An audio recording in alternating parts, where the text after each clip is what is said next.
In the early days of Hollywood, the allure of fame often masked a darker reality for many actresses. Starry-eyed dreamers flocked to Tinseltown, drawn by the glimmer of wealth and glamour that seemed within reach. However, the journey to stardom was fraught with challenges. For many, success remained just out of grasp, leading them to work in menial jobs while they waited for their big break. Some even found themselves in the shadows, forced into sex work to survive. Those who did manage to achieve fame often faced a harsh industry dominated by men. The infamous casting couch became a grim reality, where compromising choices were expected in exchange for roles. Long-term contracts often trapped actresses in undesirable positions, forcing them to maintain a polished image at all costs. The pressure of this lifestyle led many down a dark path, resulting in struggles with alcoholism and erratic behavior. Tragic fates befell several of Hollywood's golden girls, whose lives spiraled amidst the glitz and glamour, revealing the heartbreaking truths hidden behind the silver screen. There's a memorable and somewhat darkly humorous scene in the TV series Frasier, where Roz Doyle shares the tragic tale of Lupe Velez, the Mexican actress who tragically ended her life in 1944, as documented by Find a Grave. However, Velez's life was marked by anything but humor. Born in 1908 into a tumultuous and violent environment, her early years earned her the reputation of a Mexican Spitfire. Her mischievous nature as a child even led to her being placed in a convent. Unfortunately, her penchant for trouble continued into adulthood, and she was no stranger to violence. Accounts suggest she was involved in incidents such as stabbing and firing a gun at her former lover, actor Gary Cooper, as reported by Los Angeles Magazine. In her own words, she described her life story as that of a devil, confessing, "I am wild, I cannot help it." Velez's turbulent life included a tumultuous marriage, passionate affairs, and an unwanted pregnancy. Ultimately, she added 45 film credits to her name, but tragically chose to end her own life in 1944. The Evening Star reported that Velez was found lifeless due to a drug overdose, discovered by her secretary. However, several years later, writer Kenneth Anker introduced a different, and far more lurid version of her demise, suggesting she was found with her head in a toilet after having regurgitated in her final moments. The story of baby Peggy, born Peggy Jean Montgomery in San Diego in 1918, is a heart-wrenching tale of how a child star's promising career was marred by family greed and tragedy. This expressive young girl, known for her distinctive bobbed black hair, became a star by the tender age of 2 in 1920. She starred in approximately 150 short films and a handful of feature films during her brief but meteoric career. Baby Peggy's talent and charisma earned her the moniker Hollywood's million-dollar baby, as her father adeptly negotiated million-dollar contracts on her behalf. The fervor surrounding her career extended beyond the silver screen, with Baby Peggy dolls, jewelry, and a plethora of memorabilia flying off the shelves, showcasing her immense popularity. Yet amidst the dazzling nights of stardom, Baby Peggy's childhood was slipping away. In her own words, she once confessed, "I didn't know what a regular kid was because I didn't have any friends."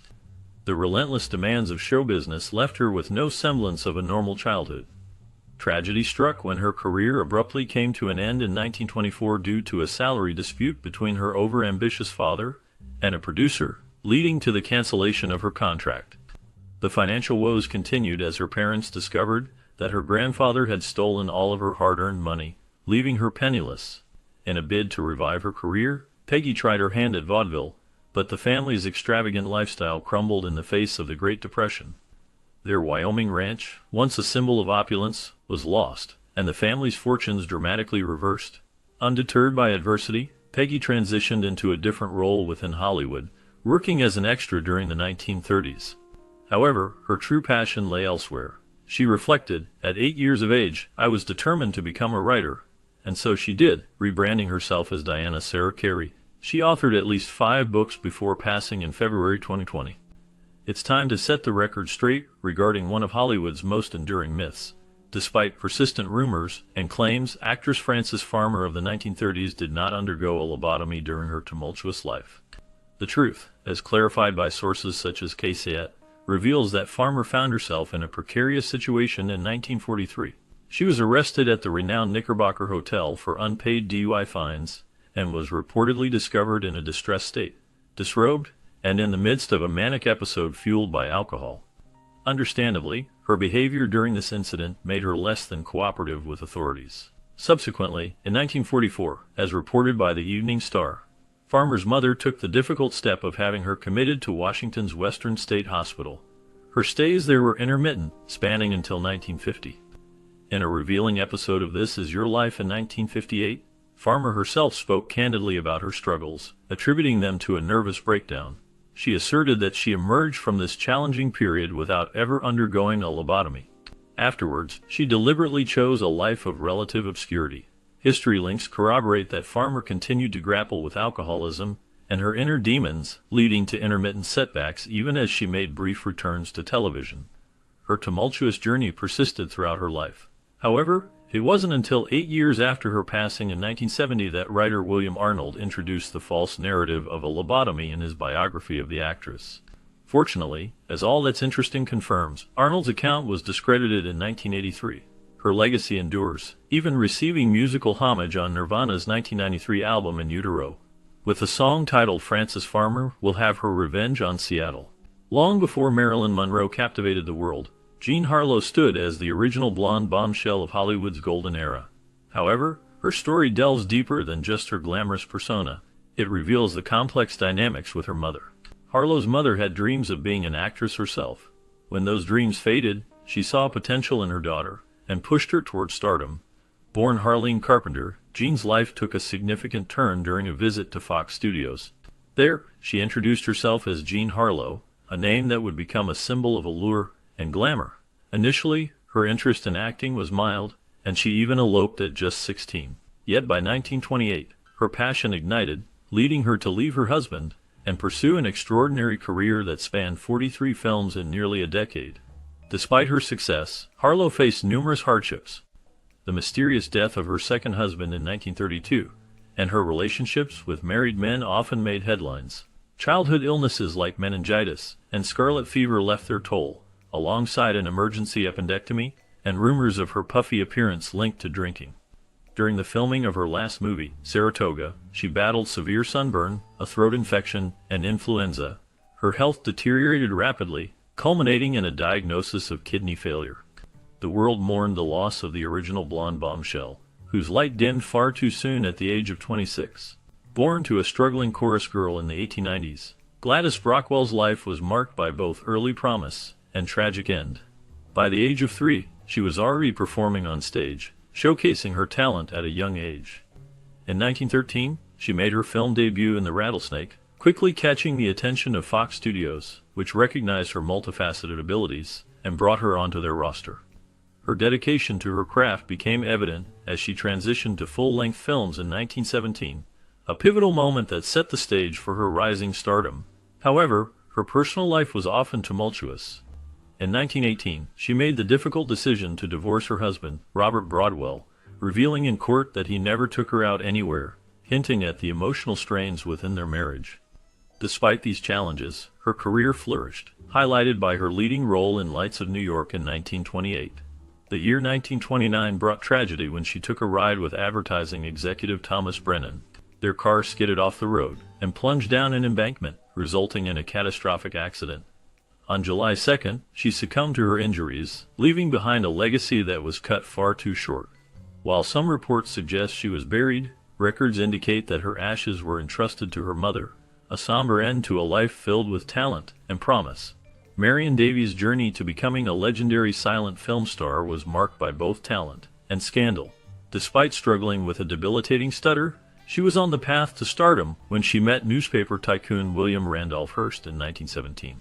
At just 21 years old, she found herself entangled in a complex love affair with the much older Hearst, who was 55 and already married. Their relationship became one of Hollywood's worst-kept secrets, and Davies was more than just Hearst's lover. She became a significant part of his life and career. Hearst not only produced her films, but also promoted her tirelessly through his newspapers. Together, they founded Cosmopolitan Productions, a groundbreaking partnership between a media mogul and a Hollywood star. Despite her undeniable talent, Davies' career was often overshadowed by the perception that her success was primarily due to Hearst's influence. In 1941, Orson Welles released Citizen Kane, a film that drew striking parallels to Davies and featured a character inspired by her. This portrayal subjected Davies and Hearst to public ridicule, exposing their relationship's complexities. The media focused not only on their lavish parties, but also on Davies' remarkable sacrifices, including selling a staggering $1 million worth of her jewelry to support Hearst's struggling corporation in the late 1930s.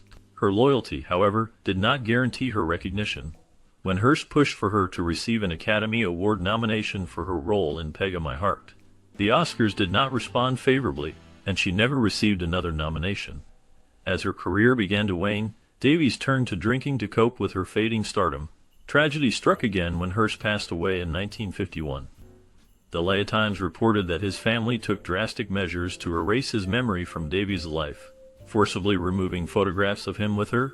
In her later years, Davies battled cancer, a disease that ultimately claimed her life in 1961. Throughout her tumultuous journey, Marion Davies remains a figure of both talent and tragedy in the annals of Hollywood history. Born as Margarita Carmen Cancino in Brooklyn, Rita Hayworth would rise to become the quintessential Hollywood sex symbol. Yet, beneath her glittering facade lay a haunting past that revealed a dual personality few knew existed.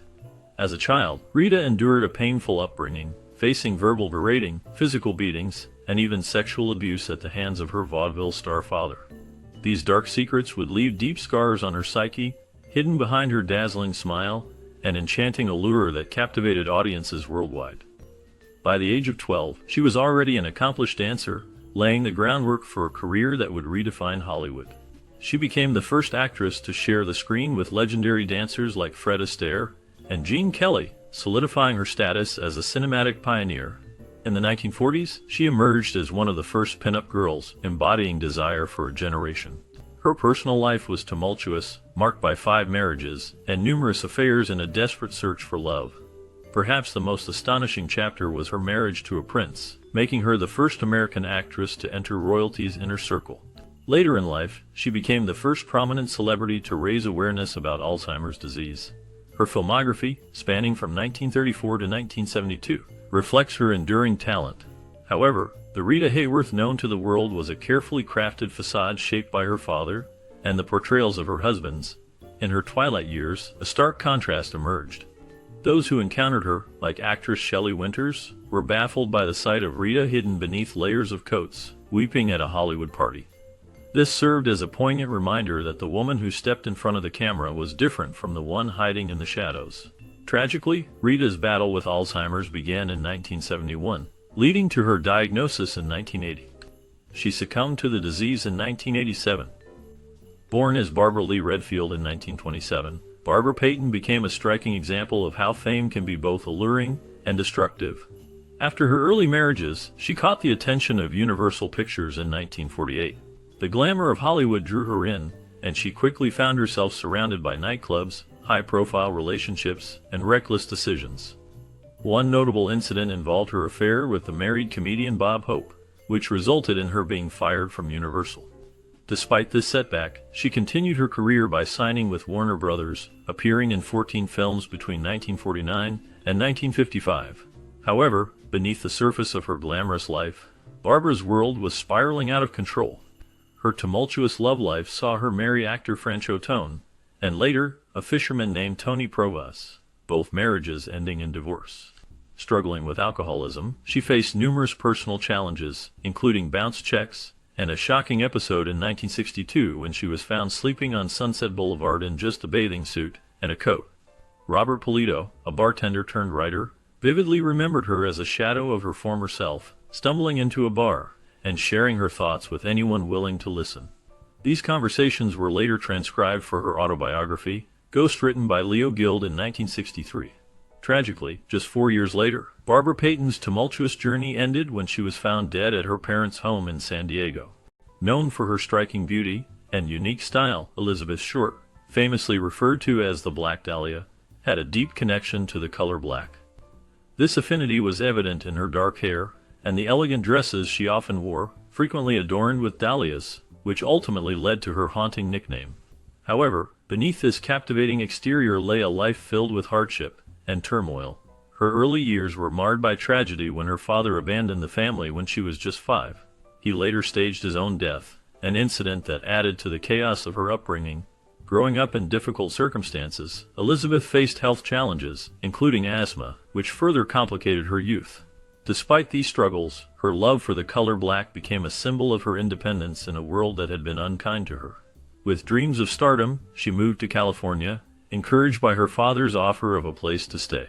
Unfortunately, this move did not lead to the fresh start she envisioned. Instead, Elizabeth found herself caught in a transient lifestyle, marked by a series of failed relationships and odd jobs as she tried to survive. Her tragic fate was sealed on January 15, 1947, when her lifeless body was discovered in a vacant lot in Los Angeles, brutally mutilated and posed in a way that shocked the nation. The murder remains one of Hollywood's most infamous unsolved cases, giving rise to countless theories and investigations over the years. Despite the passage of time, Elizabeth's short story endures, serving as a stark reminder of the darker side of Hollywood's golden age and the price that can come with the pursuit of fame and